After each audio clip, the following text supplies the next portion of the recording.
कई बार हमारे जीवन में वैसा नहीं होता जैसा हम चाहते हैं। हमारी इच्छा के विरुद्ध चीजें हो जाती हैं, पर समय बीतने के साथ हमें यह एहसास होने लगता है कि जो बात हमें उस वक्त सही नहीं लग रही थी, इस बात के लिए आज हम ईश्वर का धन्यवाद दे रहे होते हैं।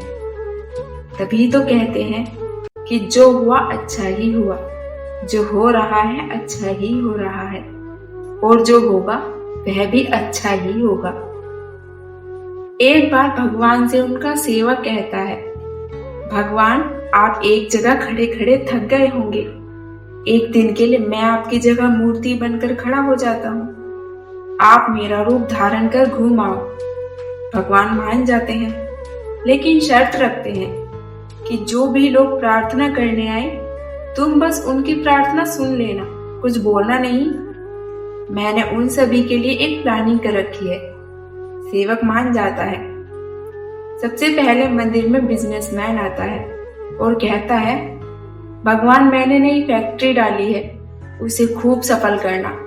वह माथा टेकता है तो उसका पर्स नीचे गिर जाता है, तब वह बिना पर्स लिए ही चला जाता है।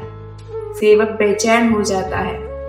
वह सोचता है कि रोककर उसे बताया जाए कि पर्स गिर गया, लेकिन शर्त की वजह से वह नहीं कह पाता है। इसके बाद एक गरीब आदमी आता है और भगवान को कहता है कि घर में कुछ खाने को नहीं है, भगवान मदद कर। तभी उसकी नजर पर्स पर पड़ती है। वह भगवान का शुक्रिया अदा करता है और चला जाता है।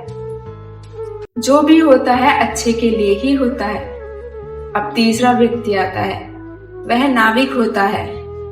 वह भगवान से कहता है कि मैंने 15 दिनों के लिए जहाज लेकर समुद्र की यात्रा करना चाहता हूँ। यात्रा में कोई अड़चन ना आए भगवान।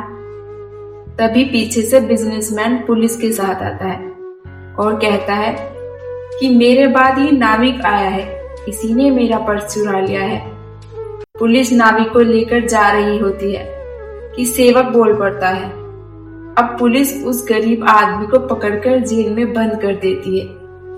रात को भगवान आते हैं तो सेवक खुशी खुशी पूरा किस्सा बताता है।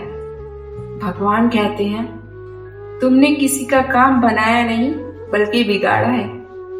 वह व्यापारी गलत धंधे करता है। अगर उसका पर्स गिर भी गया तो उसे कोई फर्क नहीं पड़ता था। इससे उसके पाप ही कम होते, क्योंकि वह पर्स गरीब इंसान को मिला था। पर्स मिलने पर उसके बच्चे भूखकर तो नहीं मरते। रही बात नाविक की, तो वह जिस यात्रा पर जा रहा था वहां तूफान आने वाला था। अगर वह जेल में रहता तो जान बच जाती, उसकी पत्नी विधवा होने से बच जाती। तुमने सब गड़बड़ कर दी।